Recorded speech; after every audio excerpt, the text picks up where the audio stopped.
ജവാന്റെ മൃതദേഹത്തോട് അനാദരവ്, ആയിരങ്ങളുടെ സാന്നിധ്യത്തിൽ സംസ്കാരം. നമസ്കാരം.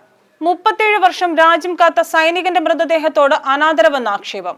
കിടങ്ങന്നൂർ സാബു തോമസിന്റെ മൃതദേഹമാണ് ബന്ധുക്കൾക്ക് ഒരു നോക്ക് പോലും കാണാൻ കഴിയാതെ പോയത്.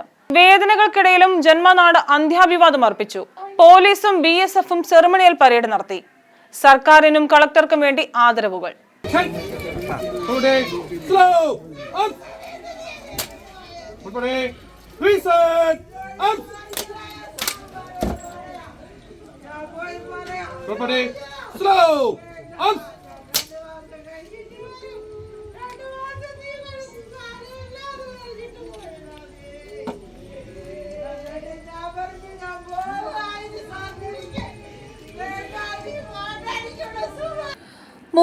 വർഷം BSF ഉദ്യോഗസ്ഥനായിരുന്ന ആറന്മുള കിടങ്ങന്നൂർ മണപ്പള്ളിൽ സാബു തോമസ് ഹൃദയാഘാതത്തെ തുടർന്ന് 10-ാം തീയതിയാണ് അന്തരിച്ചത്.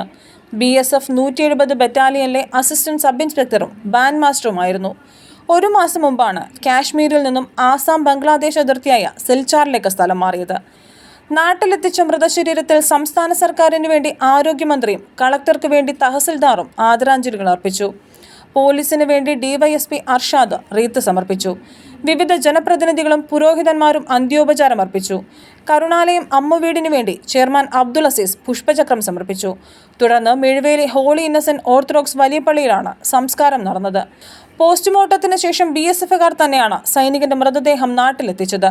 എംബാം ചെയ്യുകയോ ശീതീകരിക്കുകയോ ചെയ്യാതിരുന്നതുമൂലം മൃതശരീരം കേടാകുകയും അസഹ്യമായ ദുർഗന്ധം വമിക്കുകയും ഉണ്ടായി. തുടർന്ന് സിബ്ലോ കവറിലാക്കി മൃതശരീരം ശവപ്പെട്ടിയിലാക്കി സീൽ ചെയ്താണ് കൊണ്ടുവന്നത്. അതുകൊണ്ട് കുടുംബാംഗങ്ങൾക്ക് കാണാനും അന്ത്യചുംബനം നൽകാനും കഴിഞ്ഞില്ല. ഇതാണ് പരാതികൾക്കിടയാക്കിയത്. ചില ഉദ്യോഗസ്ഥരുടെ അലംഭാവമാണ് രാജ്യം കാത്ത ഒരു സൈനികനും അതുവഴി BSFനും അവമതിപ്പുണ്ടാകാൻ ഇടയാക്കിയത്. ഇത് സംബന്ധിച്ച് അന്വേഷണവും നടപടിയും ഉണ്ടാകണമെന്ന് ഗ്രാമപഞ്ചായത്ത് president Sheeja T Toji, Kerala Congress B സംസ്ഥാന കമ്മിറ്റി അംഗം Johnson Koodappurayil, CPM local secretary Aji Muhammad തുടങ്ങിയവർ ആവശ്യപ്പെട്ടു.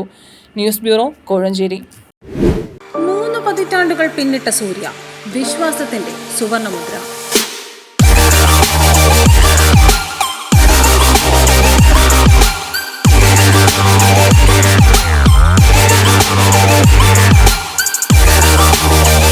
ലൈറ്റ് വെയ്റ്റ് സ്വർണ്ണാഭരണങ്ങൾ ഉൾപ്പെടെയുള്ള നൂതന ഡിസൈനുകളും മികച്ച കളക്ഷനുമായി സൂര്യ Jewellers.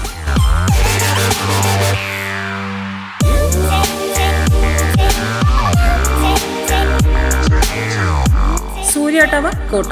Phone 9446918447. Market road, Chengannur. Phone 9188803071.